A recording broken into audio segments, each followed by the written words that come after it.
Hello, my name is Cathy Huie. I'm partial owner and manager of Brain Huie Pharmacy in North Wilkesboro, North Carolina, and I've been working as a pharmacist for 20 years.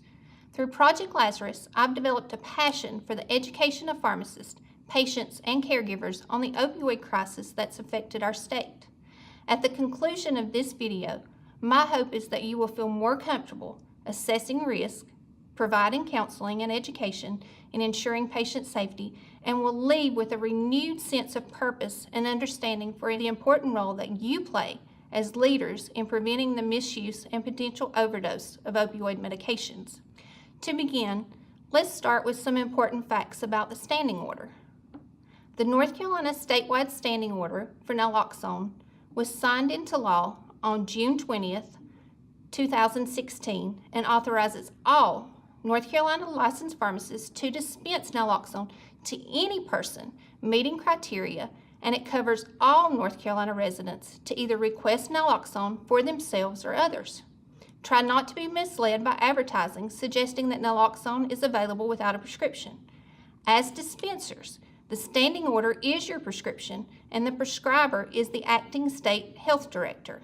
If you're not familiar with the website, www.naloxonesaves.org, consider saving it to your favorites list for all things naloxone. It's the companion site to the statewide standing order and contains education for both pharmacists and the public about naloxone. Located under the General Information section, you find a signed copy of the state standing order. The Naloxone User Survey link is where you direct patients if they use their naloxone. Pharmacists should direct all patients receiving naloxone to the user survey as part of their routine counseling. Some community pharmacists have found it easiest to actually print the homepage and provide it along with the patient's prescriptions. To dispel any angst patients may have regarding their use, assure them that all responses are anonymous and used solely to help better understand how we can continue to provide naloxone to the people in greatest need. The naloxone prescriber link houses the pharmacists participating in the statewide standing order and provides a resource for prescribers to refer patients. If your pharmacy is an active dispenser of naloxone per the standing order, make sure you register your participation on the site. It's optional, but it serves as a great marketing tool and is free advertising. Elements of the standing order can be found down the left-hand column and include eligible candidates, formulations, directions for use, refills, contraindication, patient education. The content within each element is pretty straightforward. I'd like to concentrate on the use of the word voluntary request, found in the eligible candidates section. It's mentioned several times and is very terminology that contributes to the most common misconception among pharmacists today. The standing order states only a person in need, family member, or friend can request naloxone. The phrase voluntary request was merely meant to deter rote dispensing of naloxone. It was never intended to lessen the value that pharmacists play in determining patients at risk. In fact, it's quite the contrary. Pharmacists are in the best position to make these determinations, and as mentioned earlier, I hope you'll embrace the leadership pharmacists can provide in promoting these life-saving medications. As a pharmacist, to all pharmacists, I challenge you to screen your patients. If you believe your patient's at risk for overdose, don't wait. Initiate a conversation. If a patient agrees to naloxone after the assessment and counseling, it's the same thing as the patient making a voluntary request per the standing order. There are some that would argue offering naloxone to all patients with an opioid prescription and allowing them to opt out is the best practice over an opt-in approach. In fact, an opt-out approach where pharmacists provide counseling with all opioid prescriptions would actually help destigmatize the issue, since you're including all recipients in the conversation and not just a select few. You may be asking yourself, how do you screen? For starters, make sure you know the high-risk patients outlined in the standing order. For instance, patients with a prior history of substance abuse, including alcohol, those coming from detox, mandatory abstinence program, or those patients enrolled in prescription lock-in programs. Some of the highest risk patients are those with a prior history of overdose. In 2015, a study in the Annals of Internal Medicine looked at opioid prescribing after non-fatal overdose and concluded that 91% of patients continued opioids from their same prescriber after their overdose, with 49 of these overdosing again within 2 years. Pretty strong evidence for naloxone, don't you think? If you couple this with the fact that very few hospitals even offer naloxone at discharge, it speaks volumes to the role community pharmacists can play in filling this void. Other candidates include those with conditions that make them more susceptible to the effects of opioids, like patients with respiratory, cardiac, renal, and hepatic disease, as well as HIV or AIDS. Also included is any person presenting with an opioid prescription written for more than 15 morphine milligram equivalents per day. This risk comes from the CDC suggesting doses above this increase overdose risk without necessarily adding benefit to pain control or function. In addition to the standing order list of naloxone candidates, consider these. An individual on benzodiazepines. Benzos in combination with opioids are associated with a near quadrupling effect of overdose compared to those on the opioid alone. In 2016, data from the North Carolina Controlled Substance Reporting System reported a 10-fold increase in overdose deaths from this combination. As pharmacists, you may be the first to pick up on patients using both agents. Best practice is to avoid the combination altogether. Even prior to counseling, consider contacting the prescriber or prescribers to discuss alternate therapies. Think about persons using multiple pharmacies and providers. Both may represent a form of aberrant behavior, often predicative of substance misuse disorder. The best way to evaluate whether an individual is using multiple pharmacies or providers is to, of course, check the Controlled Substance Reporting System, or the CSRS. Consider ways you might incorporate the CSRS reporting system into your daily workflow. For example, having front-end or technical staff triage incoming opioid prescriptions and printing a report using the CSRS delegate account for any new opioid prescriptions presented for filling. Medicaid recipients have also been found to be higher risk for overdose. One analysis showed that Medicaid recipients represent 20% of all the general population prescribed opioids, but account for 33% of overdose deaths. There is a similar disparity among patients treated with methadone. In cases where methadone was prescribed for pain, it was responsible for a third of all opioid-related overdoses involving a single or multiple drugs, despite the fact that it represents less than 2% of opioid prescribing. Lastly, opioid injection is the leading cause of ED use and hospitalization in children.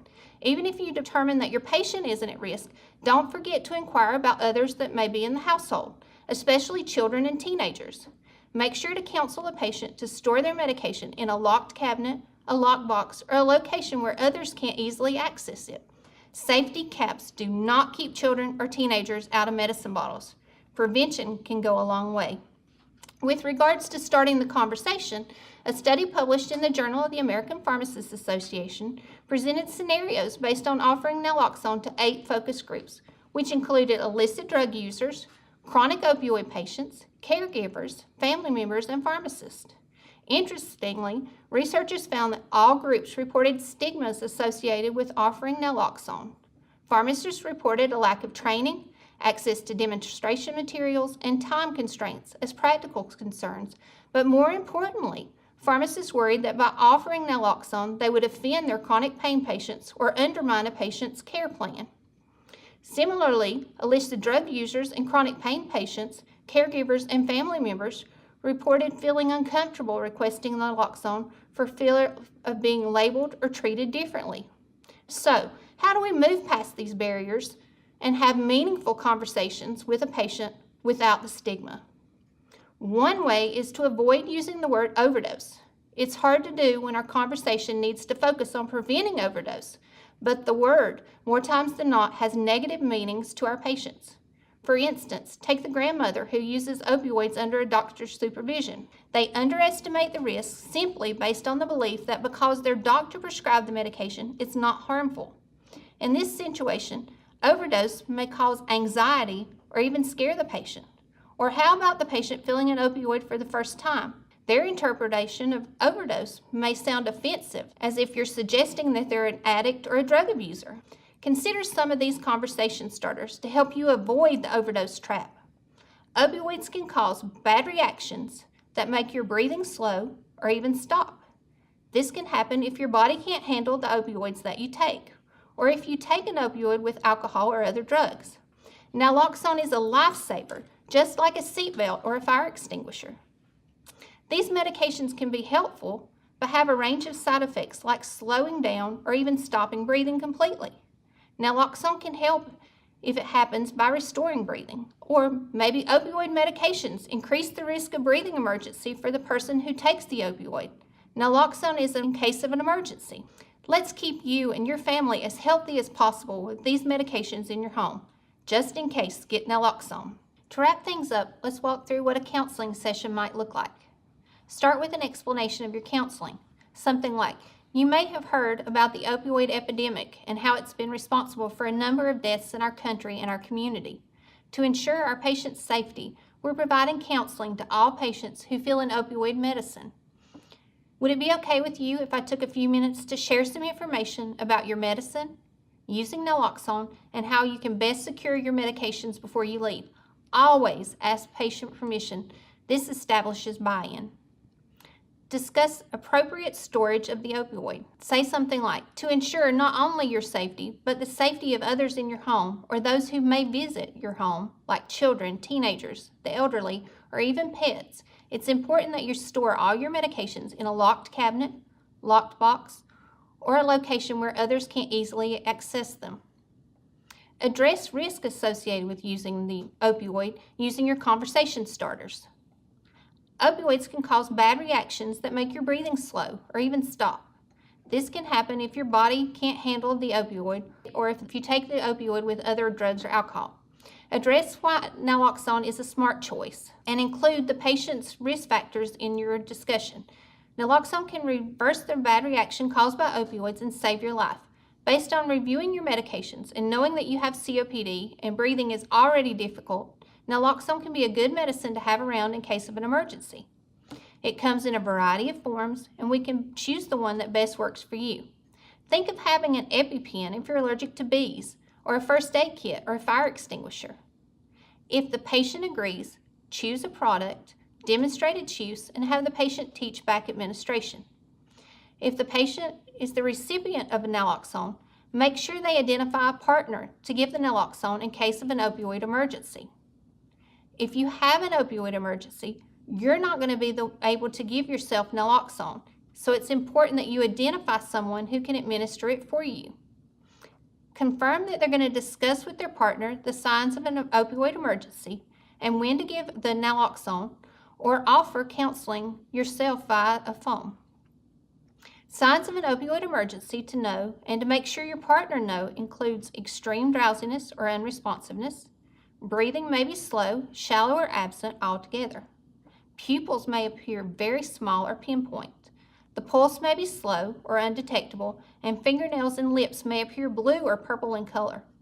You only want to give naloxone if you can't wake someone with a loud noise or by rubbing hard on the middle of their chest, or if breathing is slow or they look like they're not breathing.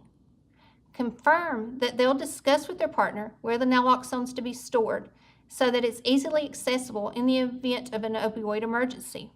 And remind them that naloxone's effect is short and they should call 911 immediately after giving the dose.